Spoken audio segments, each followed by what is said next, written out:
Good morning, friends and family. A Wednesday morning where we will conclude our thoughts in the 23rd Psalm, looking at verse 5 and verse 6. The psalmist writes, "You prepare a table before me in the presence of mine enemies. You anoint my head with oil, my cup runs over. Surely goodness and mercy shall follow me all the days of my life, and I will dwell in the house of the Lord forever."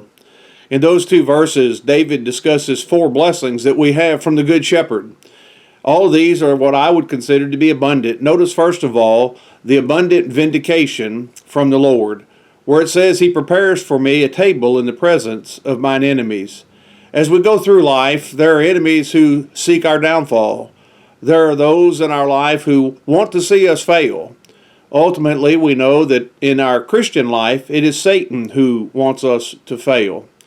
And when we think about this, it is impossible for us to live a life as a Christian where we will not have those who are enemies. When we think about our perfect example, Jesus, even he had enemies, but God allowed him to overcome. But secondly, notice the abundant provision that is provided by the Lord. He says, "You anoint my head with oil." This was a tradition and a custom that was done to welcome a very distinguished or important guest. It was to refresh the person and to show them great honor. Our cup truly runs over in our life. I've heard many times that we have been blessed far beyond what we deserve. We live in the greatest country in the world. Our blessings are abundant. However, oftentimes we fail to realize what those blessings are. You see, we have all that we need physically, emotionally, and spiritually. Truly, the Lord has given us abundant provisions. But number three, we think about an abundant opportunity that is provided by the Lord. Verse 6 begins by saying, "Surely goodness and mercy shall follow me all the days of my life."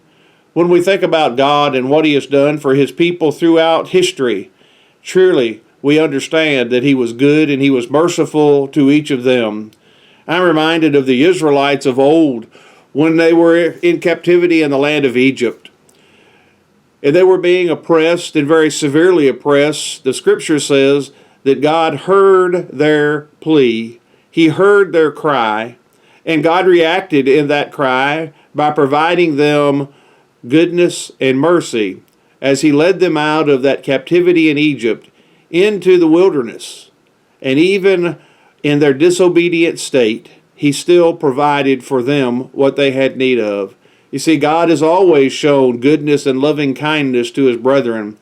When the Israelites of old, when they cried out in the wilderness, "We have no food," God provided the manna and the quail.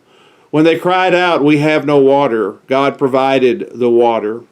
And so God surely is good and merciful to all those who seek to follow Him.